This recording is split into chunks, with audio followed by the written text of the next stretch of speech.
രാജ്യവിരുദ്ധ പ്രകടന പത്രികയുമായി CPI അധികാരത്തിലെത്തിയാൽ CAA റദ്ദാക്കുമെന്നും Jammu കശ്മീരിൽ പ്രത്യേക അധികാരം പുനഃസ്ഥാപിക്കുമെന്നും പ്രകടന പത്രികയിൽ CPIയുടെ വാഗ്ദാനം.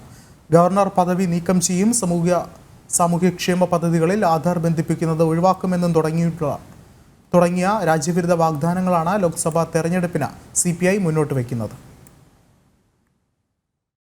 ഡൽഹി അജോയ് ഭവനിൽ CPI ജനറൽ സെക്രട്ടറി D രാജയും മുതിർന്ന നേതാക്കളും ചേർന്നാണ് പ്രകടന പത്രിക പുറത്തിറക്കിയത്.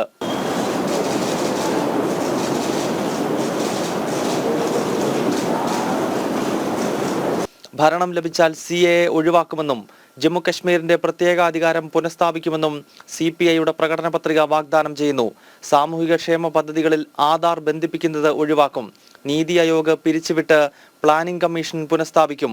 സച്ചാർ രംഗനാഥൻ മിശ്ര കമ്മീഷൻ റിപ്പോർട്ടുകൾ നടപ്പാക്കുമെന്നും CPIയുടെ പ്രകടന പത്രിക വ്യക്തമാക്കുന്നു. ഡൽഹി, പുതുച്ചേരി, ജമ്മു കശ്മീർ എന്നീ കേന്ദ്രഭരണ പ്രദേശങ്ങൾക്ക് പൂർണ്ണ സംസ്ഥാന പദവി നൽകും. അഗ്നിപത് പദ്ധതി റദ്ദാക്കും. UAPA പോലെയുള്ള നിയമങ്ങൾ ഒഴിവാക്കും. അന്താരാഷ്ട്ര തൊഴിലാളി ദിനമായ മെയ് 1 രാജ്യവ്യാപകമായി അവധി നൽകുമെന്നും CPI പ്രകടന പത്രിക വിശദീകരിക്കുന്നു. ജനം, ഡൽഹി.